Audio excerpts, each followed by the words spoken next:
Please don't cry. I only have enough money for one meal. The words were soft, almost swallowed by the noise of the city. But somehow, they carried farther than the traffic rushing down Maple Avenue, farther than the distant sirens, farther than the impatient horns echoing through downtown Chicago on a chilly October afternoon.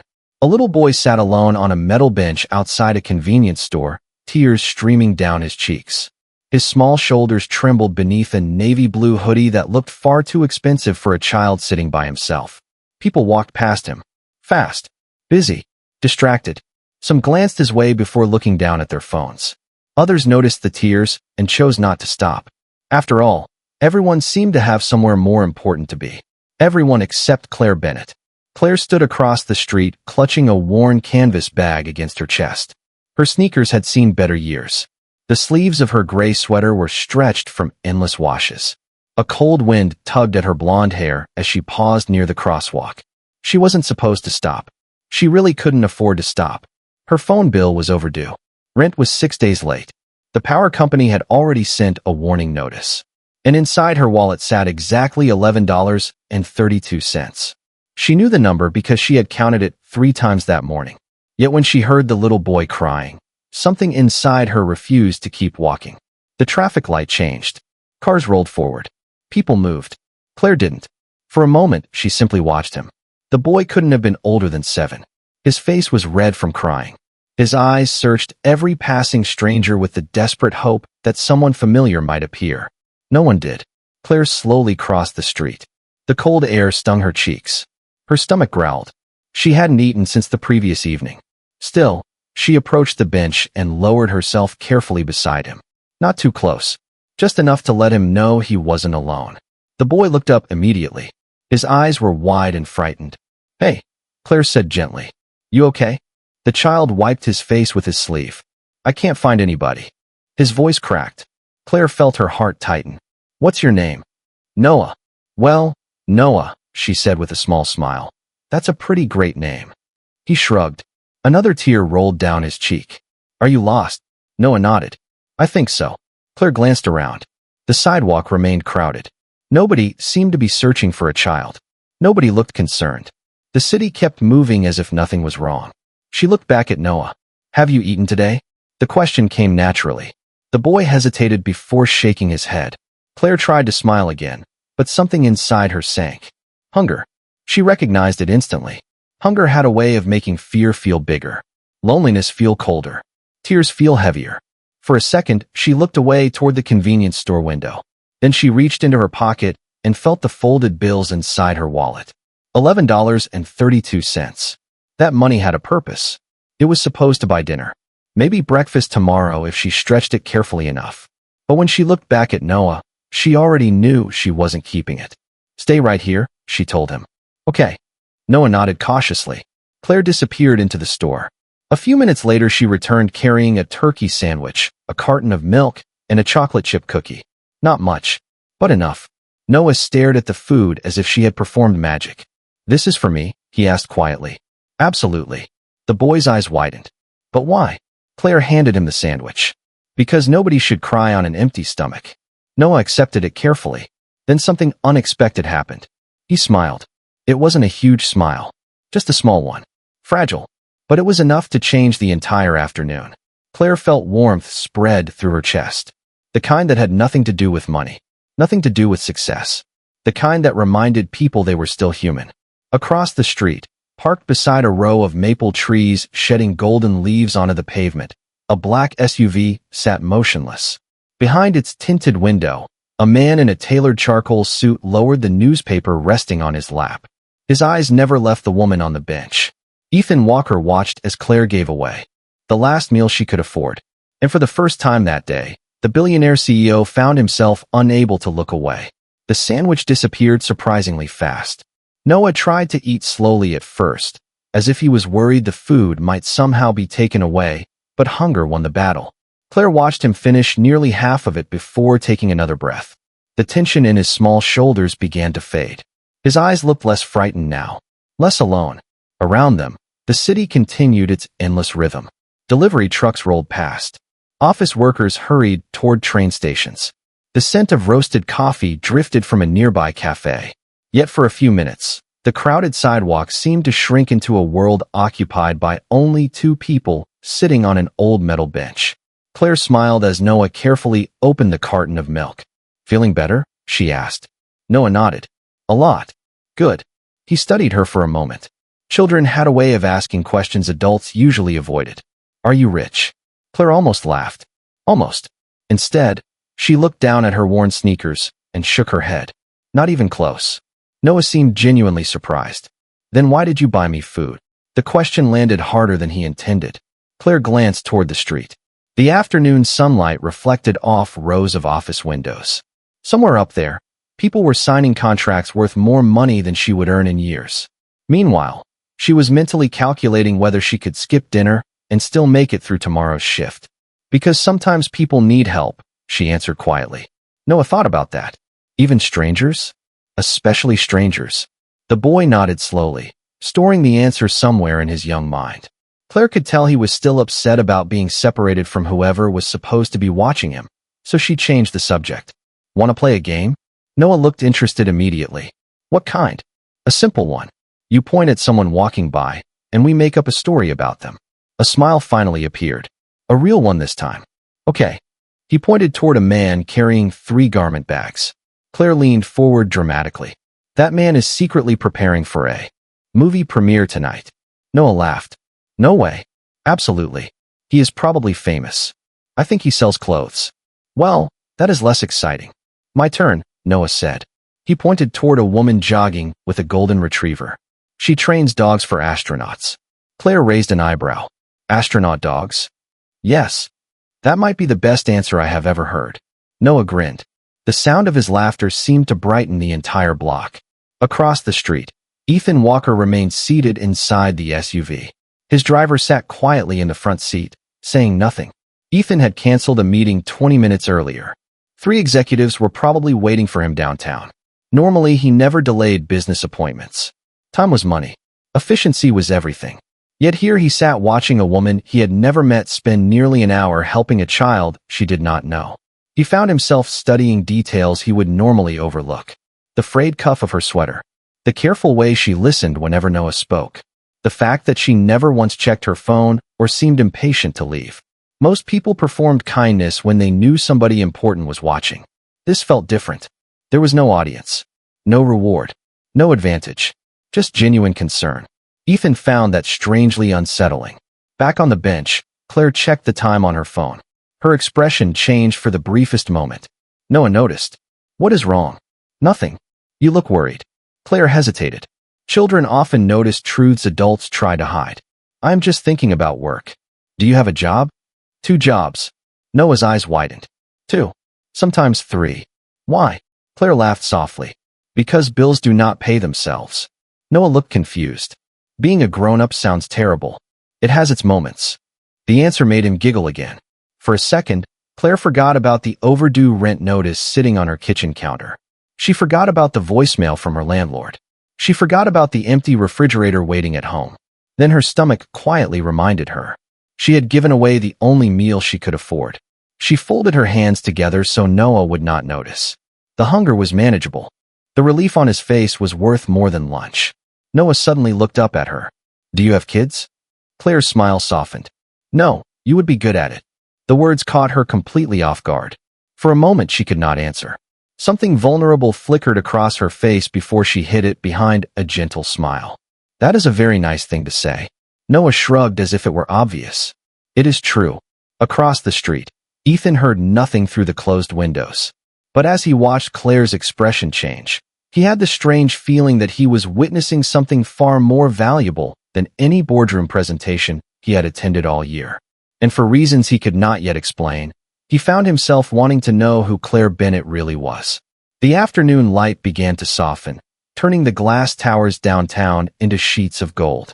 Office workers continued flooding the sidewalks, eager to beat rush-hour traffic. But Noah seemed completely unaware of the world around him now. The fear that had consumed him earlier had been replaced by curiosity.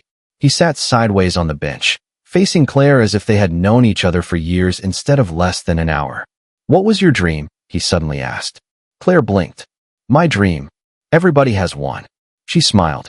That sounds like something a much older person would say. Noah shrugged. My teacher says people stop talking about dreams when they get tired. The answer caught her off guard. For a moment she stared at him, unsure whether to laugh or feel strangely emotional. Your teacher sounds smart. She is. Noah took the last bite of his cookie and brushed crumbs from his lap. So what was your dream? Claire leaned back against the bench. Above them, orange leaves drifted from the trees lining the street.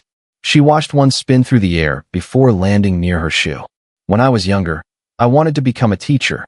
Noah's eyes lit up. Really? She nodded. I loved books. I loved helping people learn things. What happened? The question was simple. The answer was not. Claire looked toward the convenience store window, seeing not her reflection, but years of choices she never expected to make. Life happened, she said gently. Sometimes plans change. Noah seemed disappointed by that answer. That is not fair. Claire laughed softly. No, it usually is not. Across the street, Ethan Walker listened to none of it, yet he continued watching. He had spent years evaluating people. Investors, executives, competitors. Every meeting was an assessment. Every conversation had a purpose. Yet Claire remained impossible to categorize. She did not seem interested in attention. She had not looked around searching for approval. She had not taken a single photograph or posted anything online. In a world where people documented every good deed, she had simply done one and moved on. Ethan found himself increasingly intrigued. His phone vibrated. Then again. Then a third time. He ignored all 3 calls. The driver glanced into the rearview mirror. Sir, should I tell the office you will be delayed? Ethan continued looking out the window. Tell them I am unavailable. The driver nodded without asking questions. Meanwhile, Noah pointed toward a bookstore across the block. Do you still read? Claire smiled immediately. Every chance I get. What is your favorite? That is impossible. You have to pick one. No, I absolutely do not. Noah laughed. You are avoiding the question. I am protecting innocent books from being ranked. He laughed even harder. The sound was infectious. Claire found herself laughing too.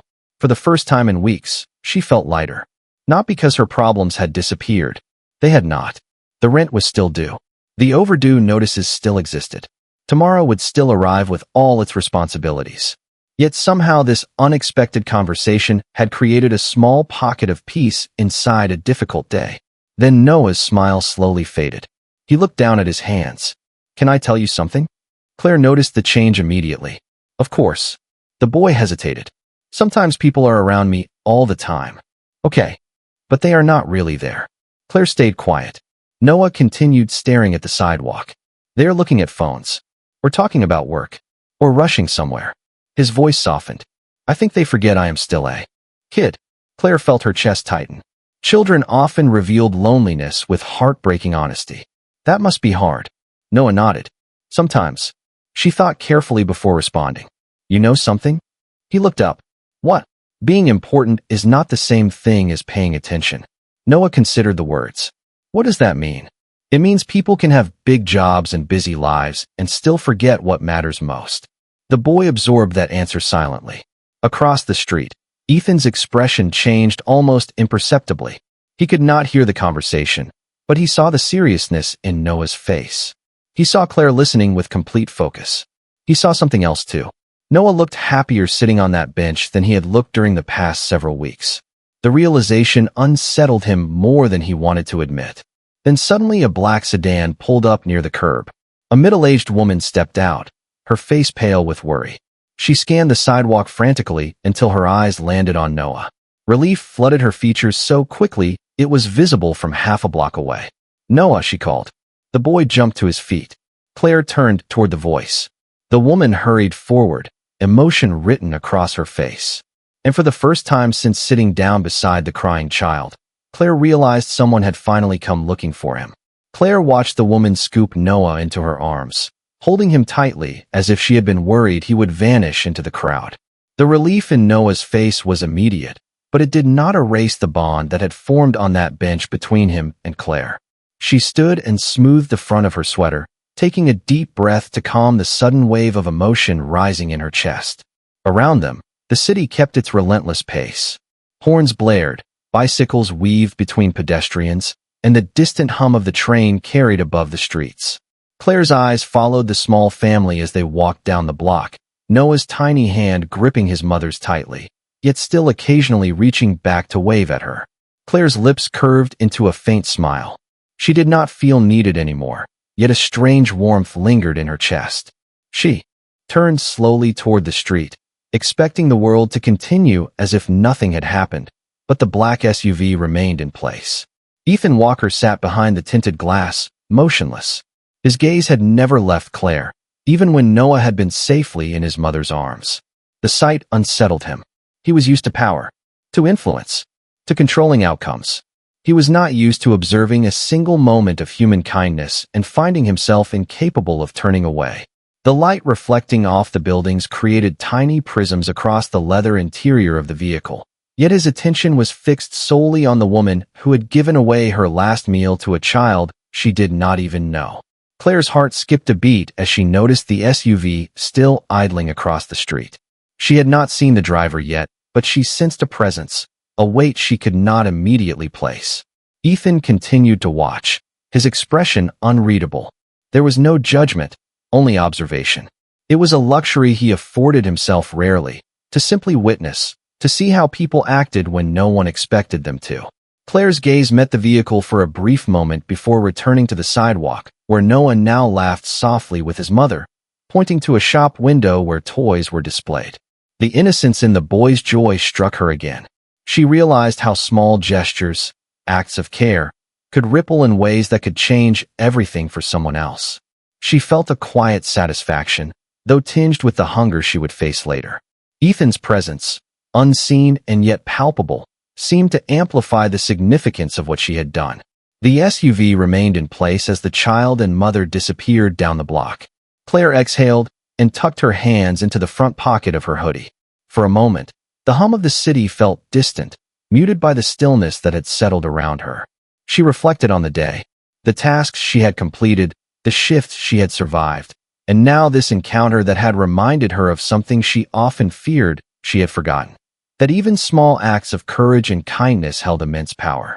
Across the street, Ethan sat back in his seat, unclasping his hands.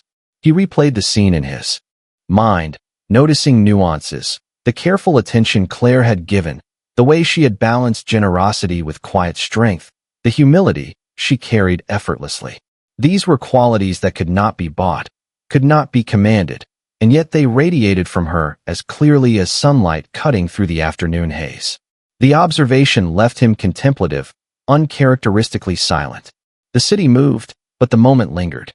Claire began walking toward the nearest bus stop, adjusting the strap of her canvas bag, aware that she had to return home to her meager apartment, to the work that demanded her attention, yet the impact of the afternoon remained palpable. Ethan watched until the corner swallowed her figure, until Noah's laughter became faint, and only then did he finally allow his eyes to leave the empty sidewalk.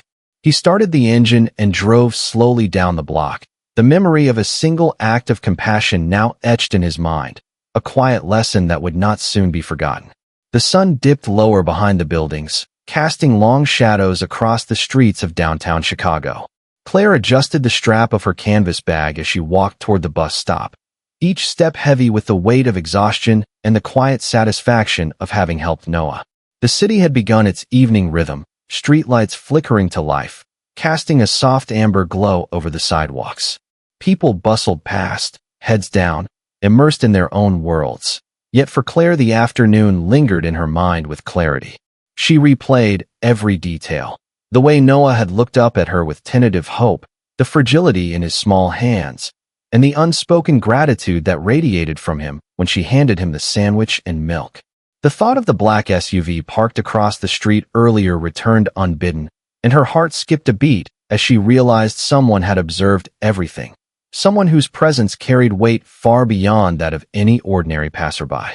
Ethan Walker's eyes had followed her, yet there was no overt acknowledgement, no intrusion into the quiet moment between her and the child. It had been a silent observation, a measure of character that mattered more than words or accolades. As Claire boarded the bus, she settled into a seat by the window, staring at the shifting reflections in the glass, the golden leaves from the street trees dancing across the surface. Her mind wandered to the tasks awaiting her at home. Dishes, laundry, preparing for another early shift at the cafe, but the memory of Noah's smile brought a warmth that nothing could replace. Meanwhile, across the street, Ethan remained in his SUV a few blocks away, carefully ensuring that Claire was out of sight before starting the engine. He drove slowly, taking side streets and observing the neighborhood with a quiet intensity. There was no rush, no urgent appointment to attend, only the need to process what he had just witnessed. The act of kindness had left him unexpectedly unsettled. It was not a question of morality or charity. It was the simplicity of Claire's actions, her willingness to give without expecting reward, without hesitation, and without recognition. It made him reconsider assumptions he had carried for years about people, about kindness, and about what it meant to see someone. Claire disembarked at her stop and walked the remaining few blocks to her modest apartment, the air crisp with the coming night. She fumbled with her keys briefly, then stepped inside, letting the door close behind her with a soft click that echoed in the quiet hallway. The apartment smelled faintly of coffee and the lingering aroma of bread from earlier in the day. She set her bag down and leaned against the door for a moment, allowing herself a pause. Exhaustion pressed against her in waves, yet it was different now, interwoven with the lingering satisfaction that comes from having acted with genuine intent. Her gaze drifted to the small kitchen counter where an empty plate sat. Tomorrow would demand effort, discipline, and perseverance, but for now there was a moment of stillness she allowed herself to embrace. Across town, Ethan's evening had taken on a different tempo. He had returned to his high-rise apartment, but he could not settle into the familiar routines of business calls, emails, and meetings. The image of Claire and Noah on the bench replayed persistently. Her gentle attention, the patience in her eyes, the way she had treated a child she barely knew as if he were the most important person in the world. All of it had left an indelible impression. For the first time in a long while, Ethan found himself reflecting not on strategy, profit margins, or acquisitions, but on a quiet human moment. The city lights twinkled below, cars weaving through intersections, the distant hum of trains passing overhead. Yet the most vivid scene in his mind remained that small sidewalk where Claire had made a difference. He realized that witnessing such an act had subtly shifted his perception, not just of the world, but of himself. As the night deepened, both Claire and Ethan carried with them the resonance of that encounter. Each in their own way changed, each feeling the pull of an event that, though brief, had reminded them that even amidst the complexity of life, simple acts of compassion could illuminate paths through darkness. The next morning arrived wrapped in gray clouds and cold air. Claire woke before sunrise, just as she always did. The small apartment was quiet except for the hum of an aging refrigerator and the distant sound of traffic beginning to build outside. She sat at her kitchen table with a mug of plain hot water, staring at a stack of unpaid bills. The rent notice remained exactly where she had left it. Reality had not changed overnight. Yet something felt different. She could not explain it. Perhaps it was the memory of Noah's smile. Perhaps it was the reminder that even difficult days could still hold meaning. By 7 o'clock, she was already walking toward the neighborhood cafe where she worked the morning shift. The scent of fresh coffee greeted her the moment she stepped inside. For the next several hours, Claire moved from table to table with the same quiet professionalism she brought to everything she did. She refilled cups, cleared plates, greeted customers, and smiled even when her feet began to ache. Most people barely noticed her. A few offered polite thanks. Life continued exactly as expected. Then shortly after noon, the manager appeared beside her carrying a puzzled expression. "Claire," he said, lowering his voice, "there is someone here asking for you." She looked up from the register. "For me?" "Yes." "Who is it?" The manager shook his head. "I have absolutely no idea." Curiosity replaced exhaustion as Claire followed him toward the front entrance. Several customers glanced up as she approached. A man wearing a tailored navy suit stood near the window. His posture was calm, confident, familiar. Claire slowed her steps. She recognized him immediately, not because they had spoken before. They had not. But she remembered the black SUV. She remembered the feeling of being observed from across the street. The man offered a polite smile. "Claire Bennett." She nodded cautiously. "Yes. My name is Daniel Brooks." He extended a business card. "I work for Walker Enterprises." Claire accepted the card, and stared at the logo printed across the front. The name meant nothing to her at first. Then realization slowly arrived. Walker Enterprises, one of the largest companies in the city. Her eyes lifted toward him. Why would Walker Enterprises be looking for me? Daniel's smile widened slightly. Mr. Ethan Walker would like to meet with you. The cafe suddenly felt very quiet. Claire blinked once, then twice. I think there must be some mistake. There is no mistake. I do not know Mr. Walker. Actually, Daniel replied gently, he knows who you are. A strange feeling settled in her chest. Across the room, customers continued drinking coffee and discussing ordinary things, completely unaware that her day had just shifted in an unexpected direction. Claire glanced down at the business card again. Why does he want to meet me? Daniel hesitated. That is a conversation he would prefer to have personally. Claire's first instinct was suspicion. Powerful people rarely sought out strangers for no reason. Yet there was something sincere about Daniel's demeanor. No pressure, no manipulation, just an invitation. When? She asked. Whenever you are available. Claire laughed nervously. I am working. Tomorrow afternoon? She considered the offer. Part of her wanted to refuse. Simpler lives involved fewer complications. Yet another part of her remembered Noah, the little boy on the bench, the black SUV, the watchful eyes across the street. Suddenly pieces began fitting together. Her gaze sharpened. Wait. Daniel paused. The child yesterday. He said nothing. Claire's heartbeat quickened. Noah. Daniel's expression answered the question before his words did. Yes. Claire felt the air leave her lungs. Who exactly is Noah? Daniel smiled softly. He is Ethan Walker's son. For a moment, the entire cafe seemed to disappear. The noise, the conversations, the clinking cups, everything faded beneath a single realization. The little boy she had comforted on a city bench was not just any child. And the man who had watched from across the street was not simply an observer. He was Noah's father, one of the most influential business leaders in Chicago. Claire looked down at the business card once more. Yesterday, she had shared a sandwich with a lonely child. Today, she was holding an invitation that might change everything. Claire barely slept that night. The business card remained on her kitchen table long after she turned off the lights, its presence impossible to ignore. Every time she closed her eyes, she saw Noah sitting on that bench, heard his laughter, remembered the way he had asked questions with complete honesty. By morning, curiosity had replaced most of her anxiety. She arrived at the address Daniel Brooks had provided exactly 5 minutes early. The building rose nearly 60 stories above downtown Chicago, its glass exterior reflecting the clouds drifting across the sky. Claire paused outside the entrance, suddenly aware of her simple navy blouse and modest shoes. People in expensive suits moved through the revolving doors carrying briefcases and confidence. She took a breath and stepped inside. The lobby felt like another world. Marble floors stretched beneath towering ceilings. Soft music drifted through the air. Everything seemed polished, precise, intentional. A receptionist greeted her immediately. Ms. Bennett. Claire blinked. Yes. Mr. Walker is expecting you. Those words alone felt surreal. Moments later, she found herself inside a private elevator rising higher and higher above the city. Her reflection stared back at her from the mirrored walls. She looked calm on the outside. Inside, her thoughts raced. The elevator doors opened onto a quiet executive floor. Floor-to-ceiling windows revealed a breathtaking view of Lake Michigan. Daniel Brooks greeted her with the same polite smile. Thank you for coming. Claire nodded. I am still not entirely sure why I am here. Daniel chuckled softly. You are about to find out. He led her down a hallway before stopping outside a large office. The door stood partially open. Claire's heartbeat quickened. Through the glass walls, she saw Ethan Walker standing near the windows overlooking the city. He turned as she approached. For a moment, neither spoke.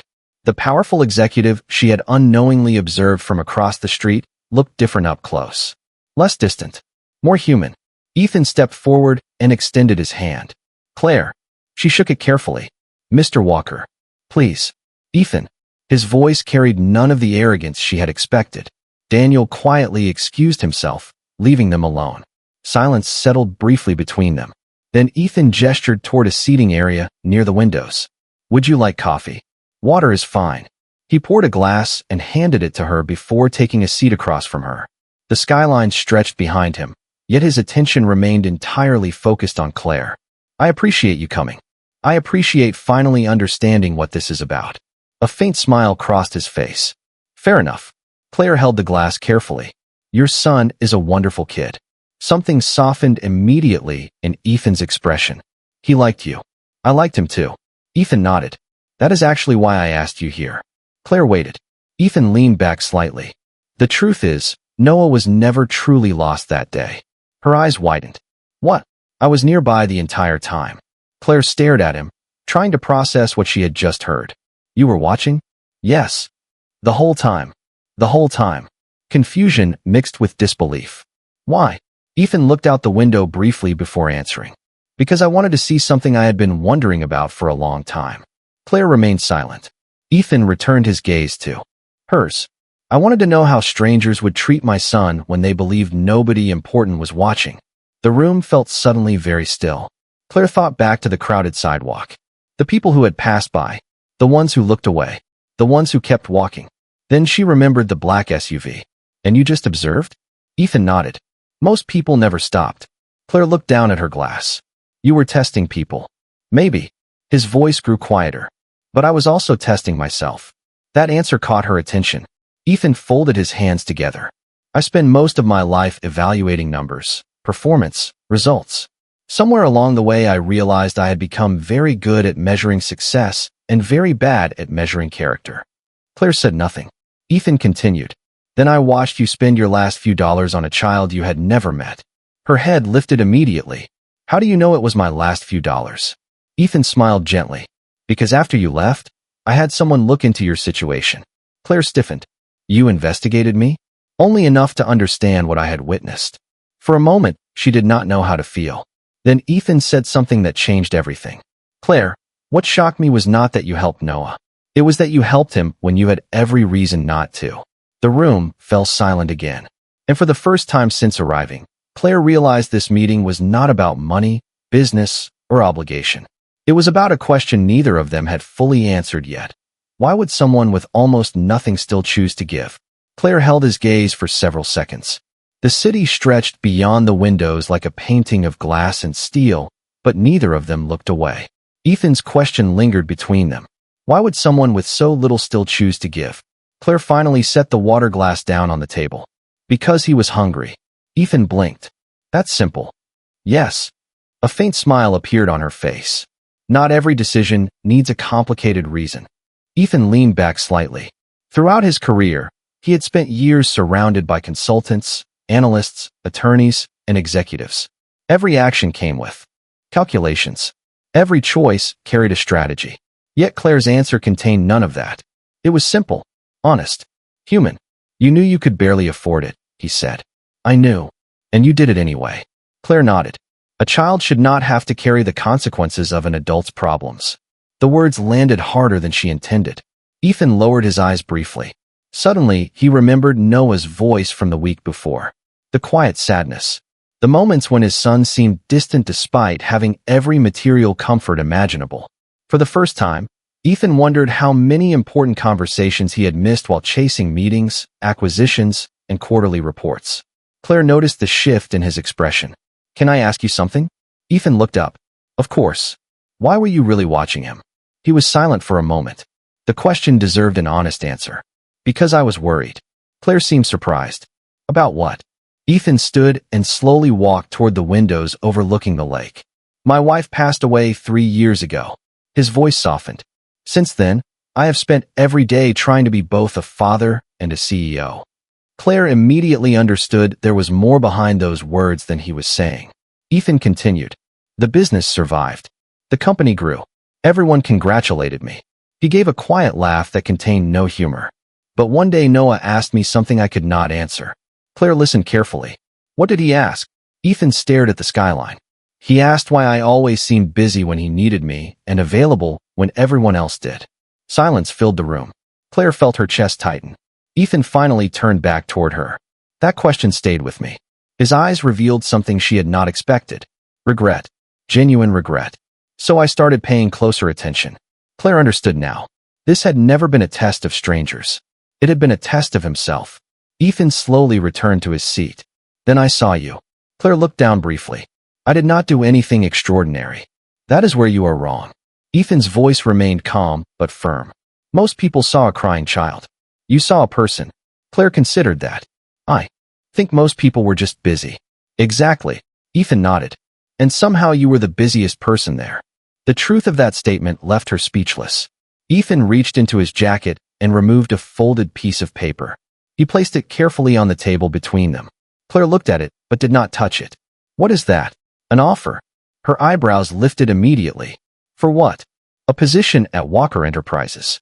Claire stared at him, certain she had misunderstood. You want to hire me? Not because you helped Noah. Then why? Ethan smiled. Because character matters. Claire almost laughed from disbelief. You do not even know my qualifications. Actually, I do. He nodded toward the paper. You wanted to become a teacher. You worked multiple jobs. You completed 2 years of college before family circumstances forced you to leave. Claire's eyes widened. Ethan continued. You volunteer at a literacy program twice a month. Now she truly stared. You found all that. I did. He paused. And every single thing confirmed what I already suspected. Claire looked at the offer but made no move toward it. Ethan noticed immediately. Most people would have grabbed the paper before he finished speaking. She did not. Instead, she asked a question that completely surprised him. What would happen if I said no? For the first time all afternoon, Ethan laughed. A genuine laugh. Then I would respect your decision. Claire smiled. Good. Ethan tilted his head. Good. Because that means this is not really about the job. The room became quiet once again. Ethan studied her carefully. And in that moment, he realized Claire Bennett had just seen through something even his board of directors never understood. She knew the meeting was never about employment. It was about values. It was about a father trying to understand what kind of example his son needed. And somehow, the woman sitting across from him had already given him the answer. The weeks that followed carried a rhythm of quiet transformation.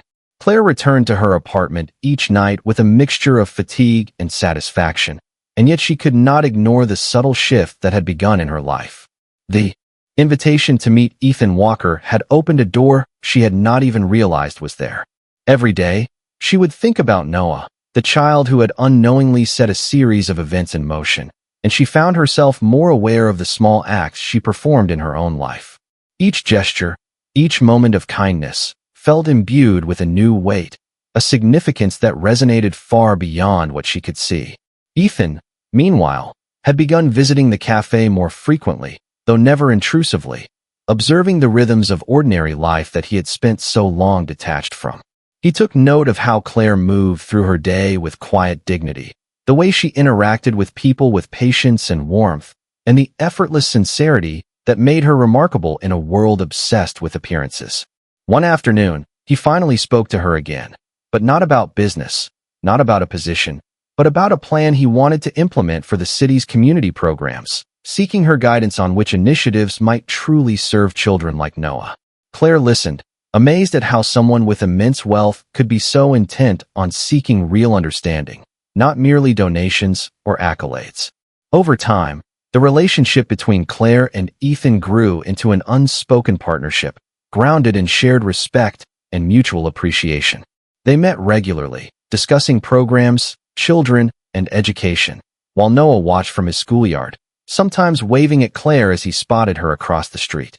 The child's laughter became a background music to Claire's life, a reminder that her small act of kindness had resonated in ways she could not have predicted. Then came the day when Ethan invited her and Noah to the grand opening of a literacy center funded entirely by Walker Enterprises, a center designed to provide books, learning opportunities, and safe spaces for children who had previously been overlooked. Claire stood at the entrance, watching Noah race toward the shelves, eyes wide with wonder as he discovered the thousands of books that awaited him. Ethan stood nearby, observing with a quiet smile, his gaze occasionally meeting Claire's, a silent acknowledgement passing between them. As the afternoon sun filtered through the tall windows, casting long shadows on the polished floors, Claire realized that the act she had thought so small, buying a sandwich for a crying child, had triggered a chain reaction that transformed more lives than she could count. Ethan approached her, placing a hand on her shoulder, not as a boss or authority figure, but as a fellow human being who had learned a profound lesson about kindness and character. Claire met his eyes and nodded, understanding that this moment, This connection had become something larger than either of them. They had become part of a living story of compassion, a reminder that genuine acts of care could reverberate far beyond the initial gesture, changing hearts, shaping futures, and proving that the smallest actions often carried the greatest power. The sky outside deepened into hues of orange and violet as children laughed and played within the center, and Claire understood fully that sometimes one decision to help a single child could illuminate a path that no one could have anticipated, weaving together lives in a way that felt both magical and profoundly real.